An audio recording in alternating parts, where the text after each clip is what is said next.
사이버전은 핵미사일과 함께 무자비한 타격 능력을 담보하는 만능의 보검이다. 북한 김정은 국무위원장의 말입니다. 북한은 사이버 능력을 활용해서 각국의 자산과 중요 기밀을 탈취하고 있는데요. 특히 금융시장에서 북한의 해킹 능력은 단연 최고 수준이라고 합니다. 북한은 어떻게 이런 능력을 갖게 된 건지, 피해를 줄인 대책은 뭔지 김윤미 기자가 취재했습니다. 우크라이나 전쟁에 대한 전문가의 의견을 묻는 이메일 한 통. 하지만 이 첨부 파일을 여는 순간 사용자 정보와 키보드에 입력한 내용이 통째로 넘어가는 키로깅 악성 코드에 감염됩니다. 분석 결과 범인은 북한의 해커 조직으로 알려진 김숙희로 추정됐습니다. 최근 대북 전문가, 정부 출연 기관 관계자들에게 이런 악성 코드 이메일이 집중 발송되고 있습니다. 너무나 북한이 사이버 공격이 제도화가 돼가지고 거의 셀 수 없을 만큼 됩니다. 글자 모양을 그러니까 L 같은 거를 1로 바꾼다든가 이메일 내가 아는 사람의 이메일이랑 비슷하게 느껴지도록 하는 거죠. 그래서 저희들은 이제 아는 분이나 아니면 미리 연락 온 거 아니면은 이메일을 잘 확인을 안 합니다. 2004년 전 세계 사이버 공격 중 북한 소행으로 된 것은 1년 동안 단 5건. 하지만 최근 비약적으로 늘어나 2021년에는 하루 평균 너댓 건, 총 1,462건으로 급증했습니다. 공격 횟수만 많은 게 아닙니다. 우리의 청와대, 국회, 국방부 등 국가 기관은 물론 김정은을 희화했다는 이유로 영화사를 해킹하고 지하철, 항공우주, 원자력, 바이오 등 분야를 가리지 않고 해킹하며 정보 탈취와 사회 교란을 시도하고 있습니다. 특히 금융사기 분야에서는 세계 최고 수준입니다. 지난해 미국 하버드대 케네디 스쿨 벨퍼 센터가 발표한 국가별 사이버 역량 지표에 따르면 북한의 사이버 금융 해킹 역량은 60점 만점에 50점으로 2위인 중국을 크게 앞질렀습니다.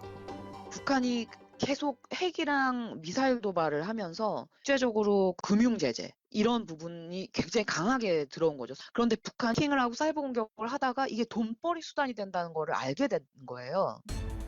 2022년 한 해 전 세계에서 해킹으로 도난당한 가상화폐는 38억 달러.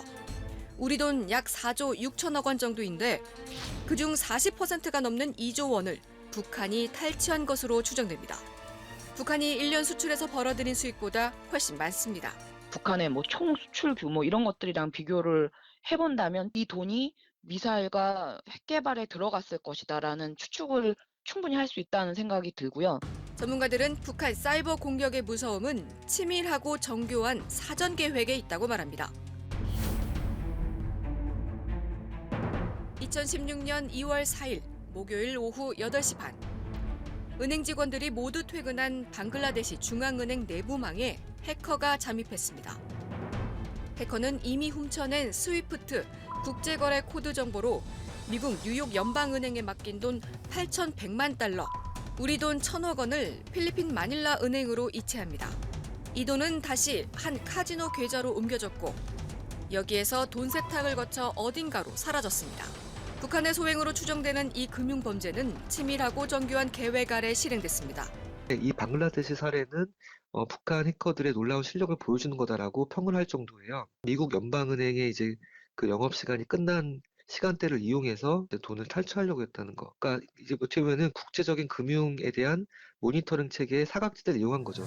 금요일부터 휴일이 시작되는 방글라데시 은행은 전날 밤늦게 이루어진 인출 명령을 알지 못했고 이후 미국 뉴욕 연방은행이 주말 휴무로 감시가 허술한 틈을 타 설 연휴인 필리핀 마닐라에서 돈 세탁을 하기까지 해커는 최소한 닷새간 돈의 움직임을 감춘 겁니다. 북한은 지난해 3월에도 하루 활성 이용자가 200만 명이 넘는 인기 게임 엑시 인피니티에서 6억 달러 이상의 가상화폐를 훔쳐낸 것으로 추정되고 있습니다. 해킹은 서로 다른 가상화폐를 교환하는 일종의 환전소인 브릿지라는 곳에서 발생했습니다. 돈을 찾으려면 브릿지의 수많은 검증 컴퓨터 중 절반 이상의 승인을 받아야 하는데 이 게임 업체의 검증 컴퓨터는 9개에 불과했습니다. 북한은 이 약점을 노려 순식간에 5개의 검증 컴퓨터를 해킹해 장악한 뒤 가상화폐를 훔쳐낸 겁니다.